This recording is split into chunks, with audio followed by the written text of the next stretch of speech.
Hari Hari. So this is a story of Queen Satyabhama, the third queen of Lord Krishna.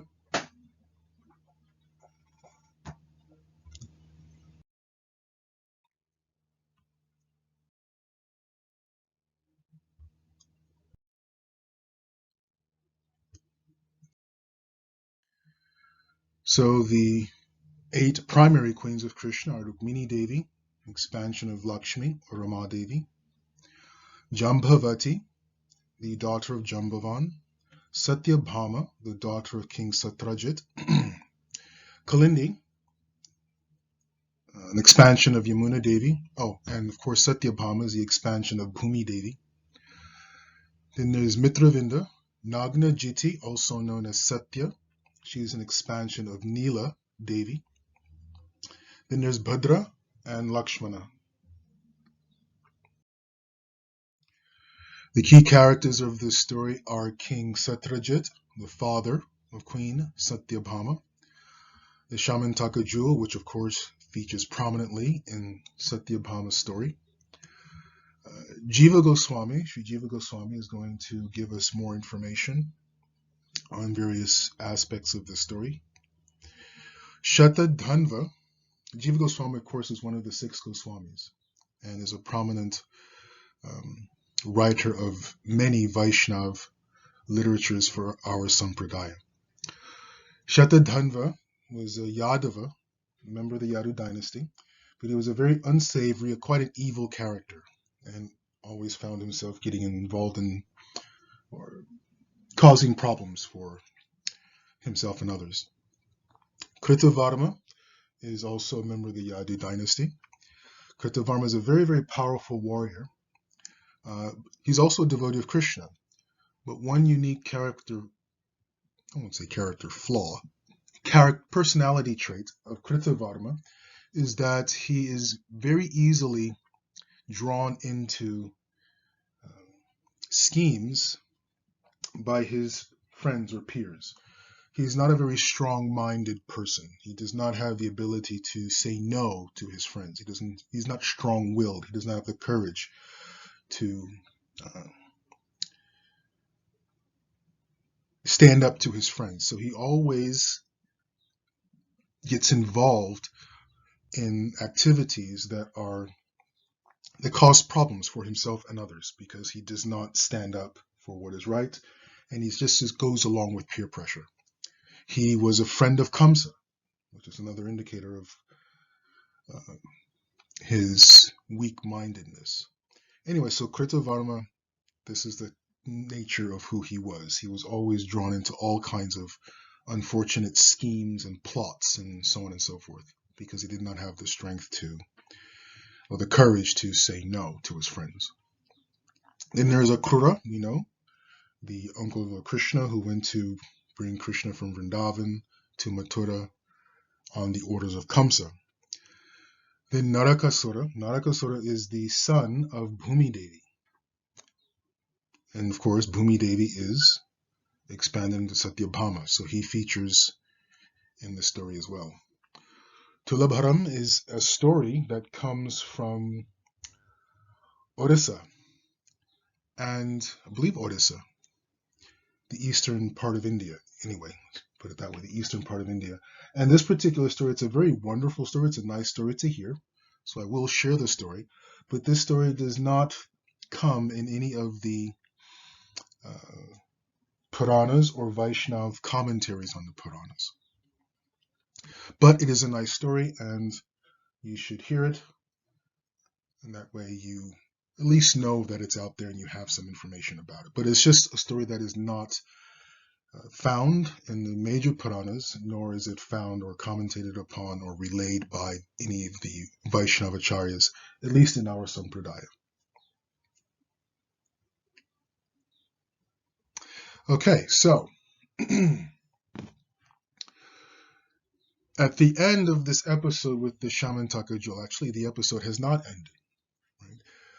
Krishna has returned with Jambavati. He's found the Shamantaka jewel. He's told the story of the Shamantaka jewel and what happened with Prasena, Jambavan, so on and so forth. And he gives the jewel back to Satyajit. King Satyajit had accused Krishna of killing his brother and stealing the jewel. So Krishna had to go through this whole adventure and journey to get the jewel back. So Krishna returns the jewel to Satyajit. And Satyajit, he was feeling very guilty because he had caused so much problem throughout the entire city of Dwarka. They were all quite upset with him and the way he handled this entire episode. So to try to make amends, he offered both the jewel to Krishna and his daughter Satyabhama. Satyabhama, I mean, she's an expansion of Bhumi Devi, but Satyabhama was in love with Krishna, of course, naturally. But Satyajit had not originally intention to give his daughter in marriage to Krishna. He had actually promised his daughter in marriage to Shatadhanva and many others. For some reason, he had gone around promising his daughter's hand in marriage to many different people, one of whom was Shatadhanva. But now he instead offered his daughter in marriage, and she was also in love with Krishna and wanted to marry Krishna, have Krishna as her husband. So Satyajit offered both, asked Krishna to marry his daughter, and he gave the jewel to Krishna. So Krishna, recognizing in his mind that Satyajit did not really want to give up the jewel, Satyajit was still very much attached to the Shamantaka jewel. So Krishna says, my dear king, Satyajit, you keep the jewel. Keep the jewel, you worship the jewel. Satyajit was the treasurer of the Yadu dynasty. So Krishna says, you're the treasurer of the Yadu dynasty, so in the name of the king, they just keep the jewel in the kingdom, worship it, take care of it, and so much gold, 170 pounds of gold are delivered every day, can go to the coffers, the sovereign bank account of the kingdom of the Yadu dynasty. But Krishna did accept Satyabhama. He was in love with Satyabhama. Satyabhama was in love with him, so they were married. After the marriage, sometime after the marriage between Krishna and Satyabhama, news came to Dwaraka of a tragedy, an incredible tragedy, that had happened in Hastinapur. Well, not in Hastinapur. News came from Hastinapur that there was a tragedy, and the tragedy was the Varanavat fire, that the Pandavas had been burned to death in a fire in Varanavat. So when this news reached Dwaraka, everyone, because the Pandavas are essentially related, right? Kunti Devi is a Vrishni, the daughter of Kunti Bhoj.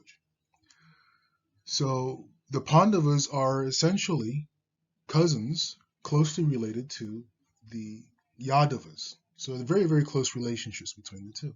So when this news came about the death of the Pandavas in Varanavat, the entire city of Dwarka was plunged in complete and utter grief and despair. So Krishna and Balaram, along with a large contingent of ministers, soldiers from the Yadu dynasty, they traveled to Hastinapur for the funeral arrangements, the funeral ceremonies of the 5 Pandavas and Queen Kunti. The whole of Bharatvarsh was going there. The whole of Bharat was going to Hastinapur for this funeral program. So Krishna and Balaram went. Satyabhama, she was pregnant at this time, so she decided not to travel. But Krishna had gone, so she, rather than staying home or in the palace, Krishna's palace, she went to spend time with her father. So she was at her father's house while Krishna was away. And while she was staying there, this Shatadhanva and many other people, actually, it wasn't just Shatadhanva, but Shatadhanva was the main conspirator to hatch a plot. So Shatadhanva got all of these other persons that Satyajit had promised Satyabhama in marriage to them. Shatadhanva got all of these jilted lovers or potential lovers of Satyabhama, and hatched this plot. And he brought in Kritavarma and Akrura as well. Kritavarma and Akrura, when they were planning this scheme, Kritavarma and Akrura, they were thinking they would get the jewel because Shatadhanva wanted to get the jewel. That was his goal. So he's not going to harm Satyabhama or do anything with Satyabhama, but he wanted to steal the jewel of Satyajit to teach Satyajit a lesson. That was Shatadhanva's idea, his plan. Kritavarma and Akrura, they were thinking, well, let's get in on this plot and we will take the Shamantaka jewel from Shatadhanva and give it back to Krishna. However, for some reason, they did not think to stop Shatadhanva from doing this in the first place. They thought, let's get in on the plot, let's allow this to go along with it, and then we'll take the jewel and give it to Krishna. Whereas the proper thing to do was to actually stop Shatadhanva from engaging in this conspiracy in the first place. So Jiva Goswami describes why Kritavarma, who was a devotee of Krishna, Akrura, who was a devotee of Krishna, why they were bewildered by Shatadhanva and ended up going along with this evil plot. Kritavarma, well, we know Kritavarma's nature. He's quite a weak-minded personality. So it was very simple and easy for him to go along with the plot. And Kritavarma was also a friend of Kamsa. And because of his association with a bad character, meaning Kamsa, Kritavarma had absorbed or became influenced by some bad tendencies and polluted consciousness.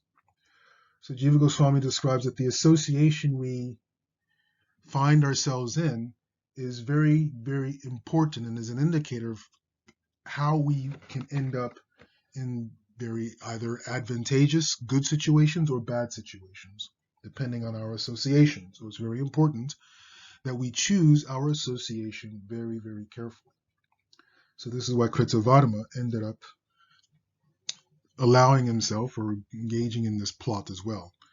Akrura, Jiva Goswami mentions, when he went to Vrindavan to bring Krishna from Vrindavan to Mathura on the order of Kamsa, the gopis were very, very upset with Akrura for taking Krishna away from Vrindavan. They blamed Akrura for taking Krishna away from Vrindavan, and he was therefore cursed to be bereft of all good fortune, to be bereft of all good judgment, because they blamed him that because he has the wrong judgment, that he thinks he can take Krishna away from Vrindavan and Krishna never leaves Vrindavan. They considered Akrura did not have very good judgment. So he was cursed by the gopis that Akrura would find himself in a situation where his bad judgment would get him into trouble, or he would be beset or influenced by bad judgment. So therefore Akrura, because of the curse of the gopis, got involved also in this plot. Narakasura, we know, is the... so the plot was hatched by Shatadhanva and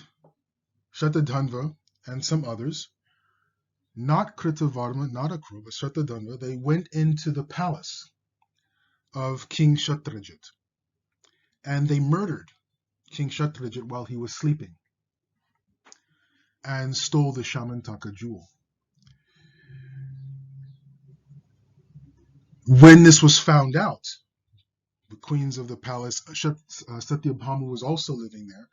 So when it became known that, the next morning or maybe in the middle of the night, whatever happened, Satyabhama came to her father's bedroom and he was murdered. He was killed in his sleep.